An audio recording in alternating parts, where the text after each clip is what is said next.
दोस्तों, मुहर्रम वैसे तो इस्लामिक साल का पहला महीना है, मगर इसी महीने की 10 तारीख को हजरत इमाम हुसैन ने हक और इंसाफ के लिए अपना सब कुछ कुर्बान कर दिया था, जिनकी याद में बहुत सी जगहों पर ढोल तासे बजाकर ताजियों का मातमी जुलूस निकाला जाता है और मुहर्रम का यह त्योहार मनाया जाता है।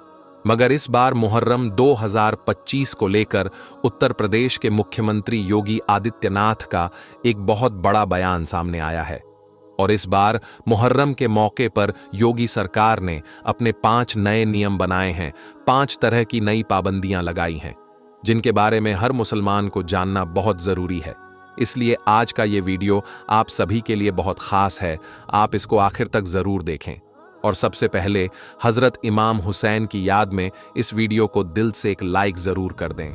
दोस्तों, मुहर्रम वैसे तो इस्लामिक साल का पहला महीना है, लेकिन इसी महीने की 10 तारीख को यानी कि 10 मुहर्रम के दिन हजरत इमाम हुसैन ने हक और इंसाफ के लिए, इस्लाम को बचाने के लिए करबला के मैदान में अपना घर बार, अपना सब कुछ कुर्बान कर दिया था।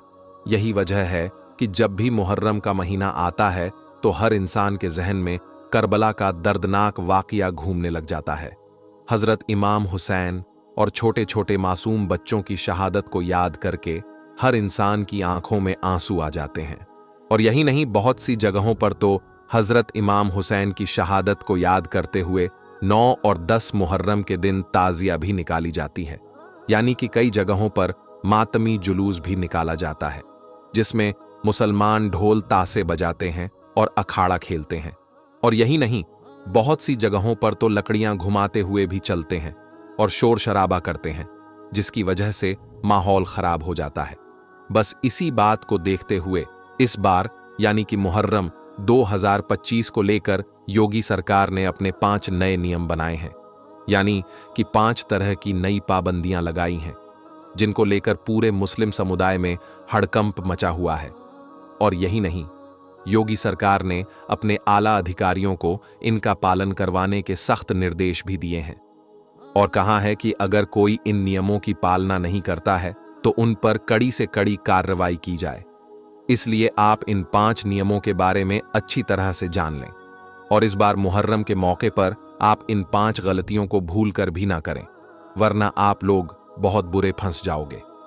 नंबर 1, ताजियों की हाइट कम रखी जाए।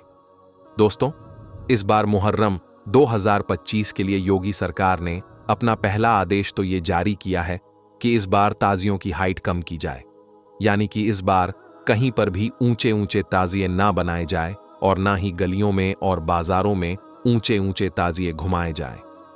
इसे लेकर योगी सरकार ने इस बार साफ कर दिया है कि ताजिया के लिए किसी भी पेड़ को नहीं काटा जाएगा और ना ही कहीं पर भी कोई तार हटाए जाएंगे। तय मानक के तहत ही ताजियों की ऊंचाई होनी चाहिए और इस बार योगी सरकार ने ताजियों की हाइट को लेकर तय मानक रखा है 12 फुट, यानी कि 12 फुट से ज्यादा की हाइट वाले ताजिए कहीं पर भी नहीं निकाले जाएंगे। इन पर सख्ती के साथ में पाबंदी लगाई जाएगी और साथ ही योगी सरकार ने यह भी कहा है कि अगर कोई इनकी पालना नहीं करता है तो उन पर कड़ी से कड़ी कार्रवाई की जाए। नंबर 2, शस्त्रों का प्रदर्शन ना करें। दोस्तों, इस बार मुहर्रम 2025 के मौके पर योगी सरकार ने अपना दूसरा आदेश यह जारी किया है, यानी कि अपना दूसरा नियम यह बनाया है कि इस बार मुहर्रम के मौके पर कोई भी शख्स सार्वजनिक जगहों पर शस्त्रों का प्रदर्शन ना करने पाए, यानी कि हथियारों को लहराता हुआ ना चले। इसका मतलब यह है कि इससे पहले जिस तरह से मुसलमान ताजियों के जुलूस में हथियारों को लहराते हुए चलते थे, हाथों में तलवारें और लकड़ियां लेकर घूमते हुए चलते थे, इसे लेकर इस बार योगी सरकार ने पूरी तरह से पाबंदी लगा दी है और साथ ही अपने आला अधिकारियों को यह सख्त निर्देश भी दिया है कि इस बार मुहर्रम के मौके पर और खास करके ताजिया के जुलूस में कोई भी शख्स अवैध हथियारों के साथ अगर मिलता है या हथियारों को लहराता हुआ चलता है तो ऐसे लोगों पर कड़ी से कड़ी कार्रवाई की जाए। तो दोस्तों, इस बार आप मुहर्रम के मौके पर यह गलती भी भूल कर ना करें, यानी कि ताजिया के जुलूस में किसी भी तरह का कोई अवैध हथियार लेकर ना घूमें और ना ही किसी भी तरह के कोई हथियार को लहराते हुए चलें और ना ही इस बार मुहर्रम के मौके पर आप शस्त्रों का प्रदर्शन करें, वरना आप लोग बहुत बुरे फंस जाओगे। नंबर 3, माहौल खराब ना करें।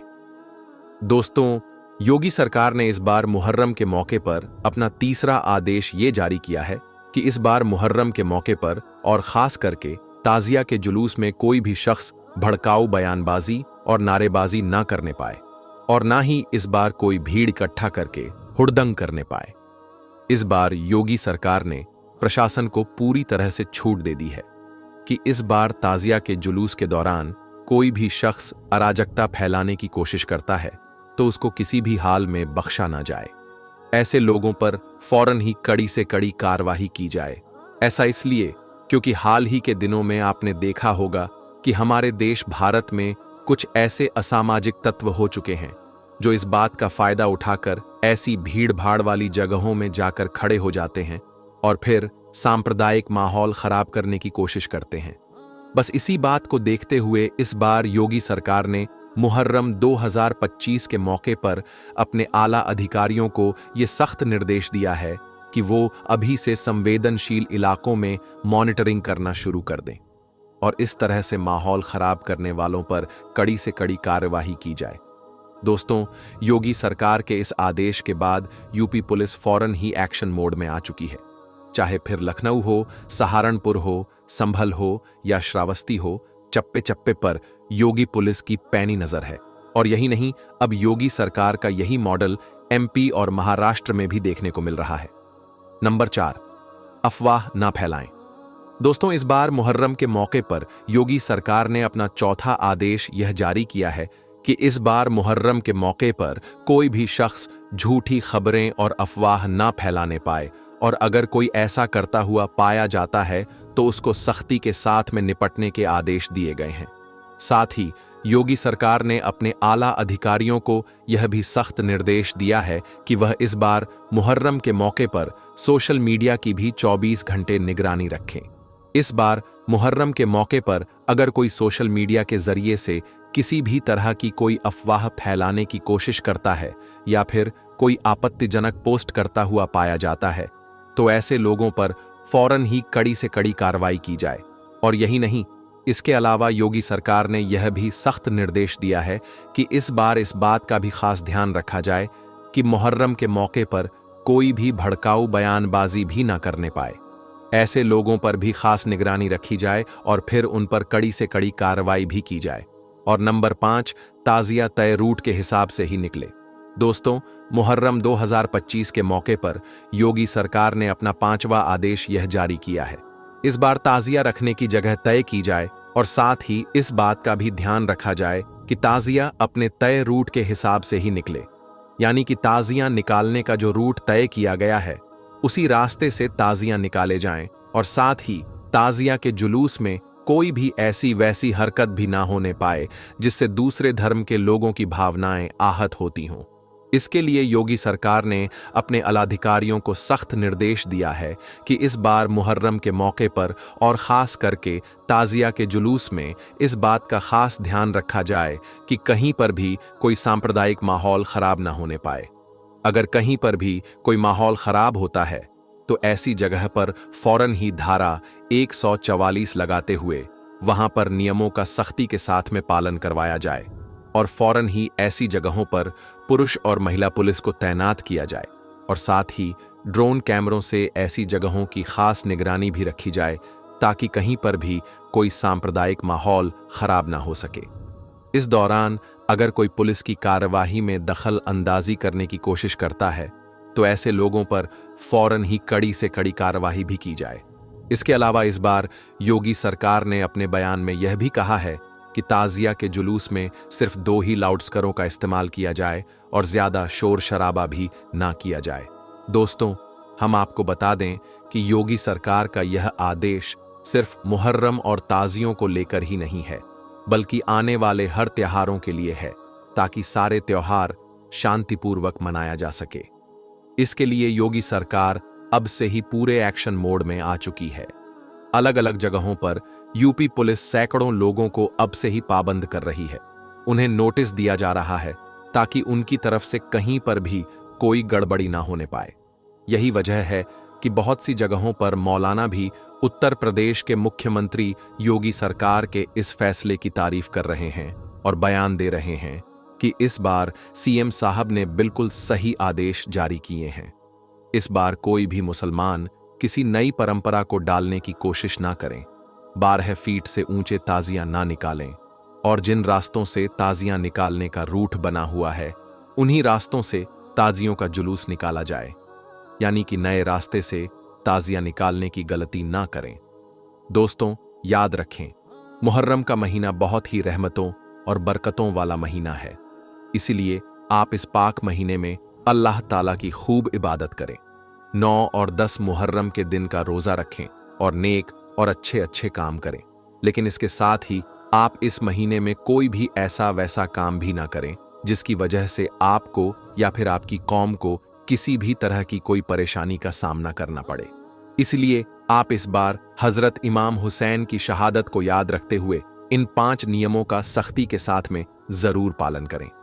अल्लाह ताला से दुआ है कि अल्लाह पाक हम सबको सही और गलत को समझने की तौफीक दे और अल्लाह ताला हम सबको हजरत इमाम हुसैन के नक्शे कदम पर जिंदगी गुजारने की हिदायत दे और हमारे अंदर दीन इस्लाम पर मर मिटने का जज्बा पैदा करें। आमीन, अल्लाहुम्मा आमीन। एक बार आप भी कमेंट बॉक्स में आमीन जरूर लिख दें। दोस्तों, मुहर्रम इस्लामिक साल का पहला महीना है, यानी कि इस्लामी नया साल मुहर्रम के महीने से शुरू होता है। इसे अल हिजराया अरबी न्यू ईयर के नाम से भी जाना जाता है। इस्लाम में इस महीने को बहुत ही ज्यादा रहमतों और बरकतों वाला महीना माना जाता है, मगर मुहर्रम के महीने को लेकर लोगों में तरह तरह की बातें फैली हुई हैं। कोई कहता है कि मुहर्रम का त्योहार मनाना चाहिए, तो कोई कहता है कि मुहर्रम कोई त्योहार नहीं है, बल्कि ये तो सिर्फ एक इस्लामिक महीना है, इसीलिए इसे नहीं मनाना चाहिए।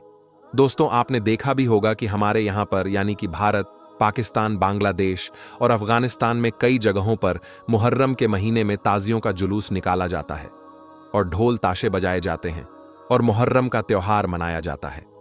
वहीं पर इराक, सीरिया और इजिप्ट जैसे देशों में मुहर्रम की 10 तारीख को सीना पीट पीट कर और खुद को तकलीफ देकर मातमी जुलूस निकाला जाता है। मगर अब सवाल ये उठता है कि जिस देश से इस्लाम धर्म की शुरुआत हुई, यानी कि सऊदी अरब में मुहर्रम के त्योहार को किस तरह से मनाया जाता है। सऊदी अरब में मुहर्रम की 10 तारीख को कौन कौन से काम किए जाते हैं। आज की इस वीडियो में हम आपको इसी सवाल का जवाब देने वाले हैं और आपको बताने वाले हैं कि सऊदी अरब में मुहर्रम के त्योहार को किस तरह से मनाया जाता है।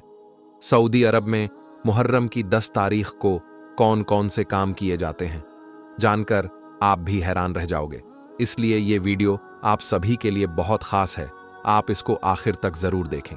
दोस्तों, मुहर्रम इस्लामिक साल का पहला महीना है और इसी महीने की 10 तारीख को अल्लाह के प्यारे नबी हजरत मोहम्मद सल्लल्लाहु अलैहि वसल्लम के प्यारे नवासे हजरत इमाम हुसैन रज़ियल्लाहु ताला अन्हु को करबला के मैदान में अपने 72 अजीजों के साथ शहीद कर दिया गया था।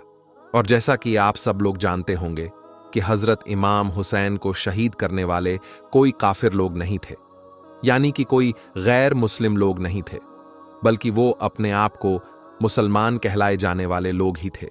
और यही नहीं, वो आपस में एक दूसरे के रिश्तेदार भी थे, जिन लोगों ने हजरत इमाम हुसैन और उनके साथियों के साथ में करबला में जंग की। जिन लोगों ने हजरत इमाम हुसैन और उनके अजीज को बेरहमी से शहीद किया, हम उनको मुसलमान नहीं समझते हैं, बल्कि हम उनको मुनाफिक समझते हैं। याद रखें, मुनाफिक उन लोगों को कहते हैं जो ईमान लाने के बाद फिर जाते हैं, यानी कि ईमान लाने के बाद अपनी बात से, अपने ईमान से पीछे हट जाते हैं और काफिर बन जाते हैं।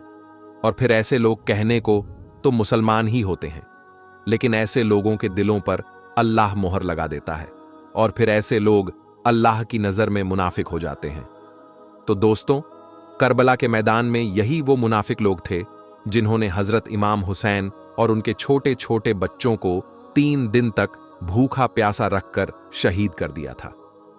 बस उन्हीं की याद में, यानी कि हजरत इमाम हुसैन की शहादत को याद रखते हुए ही 10 मुहर्रम के दिन मुसलमान मुहर्रम का त्योहार मनाते हैं। याद रखें, हज़रत इमाम हुसैन अल्लाह के प्यारे नबी हज़रत मोहम्मद सल्लल्लाहु अलैहि वसल्लम के नाती थे, यानी कि आपकी प्यारी और लाडली बेटी हज़रत फातिमा के बेटे थे। हज़रत इमाम हुसैन को 10 मुहर्रम के दिन करबला के मैदान में शहीद कर दिया था, जिनकी याद में मुहर्रम का त्योहार मनाया जाता है। इस वजह से कुछ लोग इस दिन ताज़िया निकालते हैं, ढोल ताशे बजाते हैं और मातमी जुलूस निकालते हैं। अब आप सोच रहे होंगे कि 10 मुहर्रम के दिन भारत, पाकिस्तान, बांग्लादेश और अफगानिस्तान में ताज़िया निकालकर और ढोल ताशे बजाकर मुहर्रम मनाया जाता है, तो फिर सऊदी अरब में ये मुहर्रम किस तरह से मनाया जाता है? तो इस हवाले से हम आपको बता दें कि इस वक्त आप अपने मोबाइल की स्क्रीन पर जो ये वीडियो देख रहे हो, ये वीडियो सऊदी अरब का है। सऊदी अरब में कुछ जगहों पर खास करके जहां पर शिया लोग ज्यादा रहते हैं, उस जगह पर इस तरह से मातम करके मुहर्रम का त्योहार मनाया जाता है और हजरत इमाम हुसैन की याद को ताज़ा किया जाता है। क्योंकि सऊदी अरब के कानून के मुताबिक आप यहां पर किसी भी किस्म का कोई ताज़िया नहीं बना सकते हैं और ना ही यहां पर ढोल नगाड़ा बजा सकते हैं और ना ही यहां पर कोई अलम उठा सकते हैं। यानी कि मुहर्रम के महीने में आप सऊदी अरब में ये ताज़ियादारी और यहां ढोल ताशे नहीं बजा सकते हैं। और हम आपको बता दें कि यहां केवल सऊदी अरब का ही कानून नहीं है, बल्कि सारे अरब देशों में यही कानून है। आपको पूरे अरब देशों में कहीं पर भी कोई ताज़ियादारी नजर नहीं आएगी, ना ही सऊदी अरब में, ना ही दुबई और ना ही कतर और बहरीन में। दोस्तों, मैं आपको बता दूं कि इससे पहले मैं खुद सऊदी अरब में 6 साल तक काम कर चुका हूं। मैंने यहां पर कहीं पर भी कोई ताज़ियादारी या फिर ढोल नगाड़े नहीं देखी है और ना ही यहां पर कहीं पर कोई मातमी जुलूस निकलते हुए देखा है। यहां पर मुहर्रम को सिर्फ इस्लामिक नए साल के तौर पर देखा जाता है। इसके अलावा यहां पर मुहर्रम के महीने का कुछ पता ही नहीं होता है कि कब मुहर्रम का महीना शुरू हो जाता है और कब खत्म हो जाता है। हमारे यहां की तरह सऊदी अरब में ना ही किसी किस्म का कोई ताज़िया बनाया जाता है और ना ही कहीं पर कोई ताज़िया निकाला जाता है। लेकिन हां, मैंने सऊदी अरब में ये जरूर देखा है कि यहां पर 9 और 10 मुहर्रम के दिन कुछ लोग हैं जो रोजा जरूर रखते हैं और हुसैन की याद को मनाते हैं। इसके अलावा यहां पर कुछ भी नहीं किया जाता है। लेकिन सऊदी अरब में कुछ जगह ऐसी भी जरूर है जहां पर शिया लोग ज्यादा रहते हैं। वहां पर जरूर कुछ लोग 10 मुहर्रम के दिन छुप छुप कर मातम करते हैं और हुसैन की शहादत को याद करते हैं, लेकिन वो भी गैर कानूनी तरीके से ऐसा करते हैं। अगर सऊदी अरब में कोई इस तरह से मातम करता हुआ या फिर ताज़ियादारी करता पकड़ा जाता है तो उस पर सख्त से सख्त कार्यवाही होती है, क्योंकि ऐसा करना सऊदी अरब के कानून के खिलाफ है। इसके अलावा दोस्तों, मैंने तो 6 सालों में सऊदी अरब में कहीं पर भी ये नहीं देखा कि कोई हजरत इमाम हुसैन की शहादत को याद कर रहा हो या कोई हजरत इमाम हुसैन की याद में मुहर्रम मनाता हो या फिर कोई सबील वगैरह वहां पर बनाई जाती हो और लोगों को पिलाई जाती हो। मुहर्रम के महीने में बस कुछ जगह ऐसी जरूर दिख जाती है, यानी कि कुछ जगहों पर यह नज़ारा देखने को जरूर मिल जाता है जहां पर सबील वगैरह दिख जाती है। लेकिन वहां पर भी ऐसा करने वाले हमारे ही लोग होते हैं, यानी कि हमारे भारत और पाकिस्तान की लोग होते हैं जो वहां पर हजरत इमाम हुसैन की याद में सबील वगैरह बनाते हैं और लोगों को पिलाते हैं। मगर हम आपको बता दें कि यहाँ के जो अरबी लोग हैं वो मुहर्रम के महीने में ऐसा कुछ भी नहीं करते हैं। उन्हें मालूम ही नहीं होता है कि कब मुहर्रम का महीना शुरू हो जाता है और कब खत्म हो जाता है। वो तो सिर्फ ईद और बकरा ईद 2 ही त्योहार को जानते हैं, यानी कि सऊदी अरब में सिर्फ 2 ही त्योहार मनाए जाते हैं। पहला ईद उल फित्र और दूसरा ईद उल अजहा। इसके अलावा सऊदी अरब में कोई भी त्योहार नहीं मनाया जाता है, चाहे वो ईद मिलादुन नबी हो, कोंडे की नियाज हो या फिर शब्बे बारात हो। इन 2 त्योहारों के अलावा सऊदी अरब में किसी भी त्योहार को नहीं मनाया जाता है। दोस्तों, अब आप बताएं कि इसमें आपकी क्या राय है, इस बात को आप किस तरह से देखते हैं? मुहर्रम के त्योहार को मनाना चाहिए या फिर नहीं मनाना चाहिए? आप इस बारे में अपनी कीमती राय हमें कमेंट बॉक्स में जरूर दें। इस बारे में आपका क्या कहना है? क्योंकि हमारे यहां पर यानी कि भारत, पाकिस्तान में मुहर्रम के त्योहार को मनाया जाता है, अलम उठाया जाता है, जिससे हजरत इमाम हुसैन की याद ताज़ा हो जाती है। दोस्तों, ऐसा करने से हमारे जो आने वाली नस्लें हैं, हमारे जो बच्चे हैं, वो इस बात को अच्छी तरह से जान जाते हैं कि हजरत इमाम हुसैन कौन थे, उनका मर्तबा क्या था, और उन्होंने करबला के मैदान में अपने पूरे घर बार को क्यों कुर्बान कर दिया था। ऐसा करने से बच्चा बच्चा जान जाता है कि हजरत इमाम हुसैन ने इस्लाम को बचाने के लिए करबला के मैदान में अपने पूरे घर बार को कुर्बान कर दिया था। यही वजह है कि आज हमारे यहाँ पर यानी कि भारत पाकिस्तान में बच्चा बच्चा हजरत इमाम हुसैन और उनके मर्तबा के बारे में अच्छी तरह से जानता है। हमारे यहाँ पर जैसे ही मुहर्रम का महीना शुरू होता है तो बच्चे बच्चे की जबान पर हजरत इमाम हुसैन का नाम आ जाता है। लेकिन सऊदी अरब में ऐसा कुछ भी नहीं है। सऊदी अरब के जो बच्चे हैं वो इस बात के बारे में कुछ भी नहीं जानते हैं, यानी कि वो हजरत इमाम हुसैन और करबला की जंग के बारे में कुछ भी नहीं जानते हैं, क्योंकि सऊदी अरब में ना ही मुहर्रम का त्योहार मनाया जाता है और ना ही यहां पर किसी तरह की कोई मजलिस सजाई जाती है, और ना ही यहां पर सबील वगैरह बनाया जाता है, और ना ही यहां पर हजरत इमाम हुसैन के बारे में कोई तकरीर की जाती है। बस यहां पर जुम्मे के रोज खुतबा होता है, उसमें अगर कहीं पर हजरत इमाम हुसैन का नाम आ गया तो ठीक, वरना कहीं पर भी इमाम हुसैन का नाम सुनने को नहीं मिलता है। तो फिर किस तरह से सऊदी अरब की जो आने वाली नस्लें हैं वो हजरत इमाम हुसैन को जाने और पहचाने, और किस तरह से वो उनके मर्तबा को समझे। मगर हमारे यहाँ पर कुछ लोग ऐसे हैं जो मुहर्रम पर ऐतराज करते हैं। उनका कहना है कि मुहर्रम के त्योहार को मनाना जायज नहीं है। मगर याद रखें, अगर हमारे यहाँ पर भी हजरत इमाम हुसैन की याद को नहीं मनाया जाएगा तो हमारे यहाँ के बच्चे भी हजरत इमाम हुसैन को भूल जाएंगे, और फिर हमारी आने वाली जो नस्लें हैं वो हजरत इमाम हुसैन को पूरी तरह से भूल बैठेंगे। इस बारे में आपकी क्या राय है? मुहर्रम को लेकर आपका क्या कहना है? आप कमेंट बॉक्स के जरिए से अपनी कीमती राय जरूर दें, और आप बताएं कि आपके हिसाब से मुहर्रम का त्योहार को मनाना चाहिए या फिर नहीं मनाना चाहिए। और आप सबसे यह गुजारिश है कि आप इस वीडियो को दिल से एक लाइक जरूर कर दें, हो सके तो इसे शेयर भी कर दें, ताकि मुहर्रम के महीने में ये वीडियो और भी लोगों के पास में पहुंच जाए। तो दोस्तों, आज की इस वीडियो में बस इतना ही। हम मिलेंगे आपको अगली वीडियो में, तब तक के लिए अल्लाह हाफिज।